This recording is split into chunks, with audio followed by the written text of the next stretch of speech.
Lalu berkatalah Elia, orang Tisbe, dari Tisbe Gilead, kepada Ahab, "Demi Tuhan yang hidup, Allah Israel yang kulayani, sesungguhnya tidak akan ada embun atau hujan pada tahun-tahun ini, kecuali kalau kukatakan." Kemudian datanglah firman Tuhan kepadanya, "Pergilah dari sini, berjalanlah ke timur dan bersembunyilah di tepi sungai Kerit, di sebelah timur sungai Yordan. Engkau dapat minum dari sungai itu, dan burung-burung gagak telah kuperintahkan untuk memberi makan engkau di sana." Lalu ia pergi, dan ia melakukan seperti firman Tuhan. Ia pergi dan diam di tepi sungai Kerit, di sebelah timur sungai Yordan. Pada waktu pagi dan petang, burung-burung gagak membawa roti dan daging kepadanya, dan ia minum dari sungai itu. Tetapi sesudah beberapa waktu, sungai itu menjadi kering, sebab hujan tiada turun di negeri itu. Maka datanglah firman Tuhan kepada Elia, "Bersiaplah, pergi ke Sarfat yang termasuk wilayah Sidon, dan diamlah di sana. Ketahuilah, aku telah memerintahkan seorang janda untuk memberi engkau makan." Sesudah itu ia bersiap, lalu pergi ke Sarfat. Setelah ia sampai ke pintu gerbang kota itu, tampaklah di sana seorang janda sedang mengumpulkan kayu api. Ia berseru kepada perempuan itu, katanya, "Cobalah ambil bagiku sedikit air dalam kendi, supaya aku minum."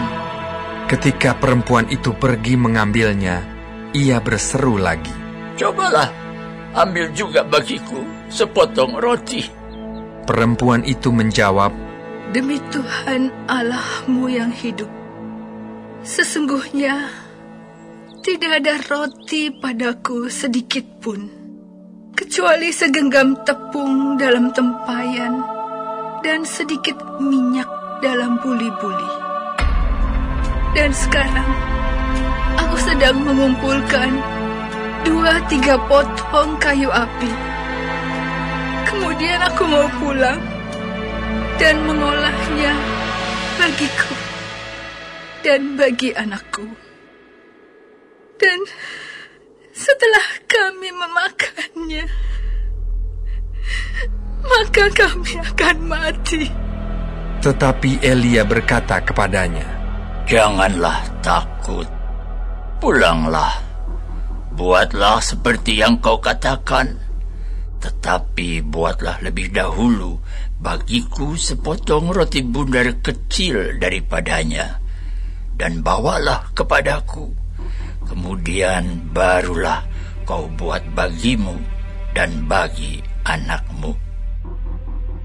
Sebab beginilah firman Tuhan Allah Israel, tepung dalam tempayan itu tidak akan habis, dan minyak dalam buli-buli itu pun tidak akan berkurang sampai pada waktu Tuhan memberi hujan ke atas muka bumi."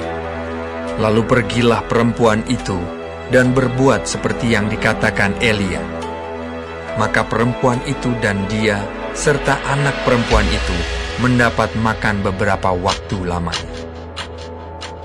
Tepung dalam tempayan itu tidak habis, dan minyak dalam buli-buli itu tidak berkurang, seperti firman Tuhan yang diucapkannya dengan perantaraan Elia. Sesudah itu, anak dari perempuan pemilik rumah itu jatuh sakit, dan sakitnya itu sangat keras, sampai tidak ada nafasnya lagi. Kata perempuan itu kepada Elia, "Apakah maksudmu datang kemari, ya abdi Allah? Singgahkah engkau kepadaku untuk mengingatkan kesalahanku dan untuk menyebabkan anakku mati?"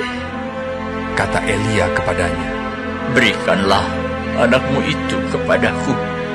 Elia mengambilnya dari pangkuan perempuan itu dan membawanya naik ke kamarnya di atas dan membaringkan anak itu di tempat tidurnya.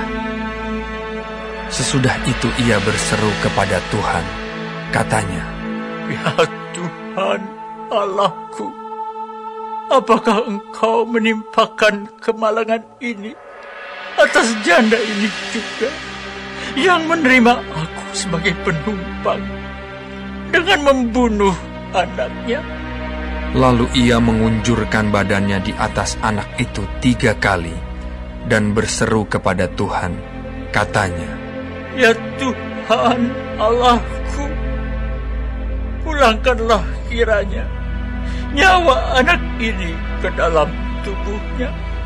Tuhan mendengarkan permintaan Elia itu, dan nyawa anak itu pulang ke dalam tubuhnya, sehingga ia hidup kembali. Elia mengambil anak itu, ia membawanya turun dari kamar atas ke dalam rumah dan memberikannya kepada ibunya. Kata Elia, "Ini anakmu, ia sudah hidup."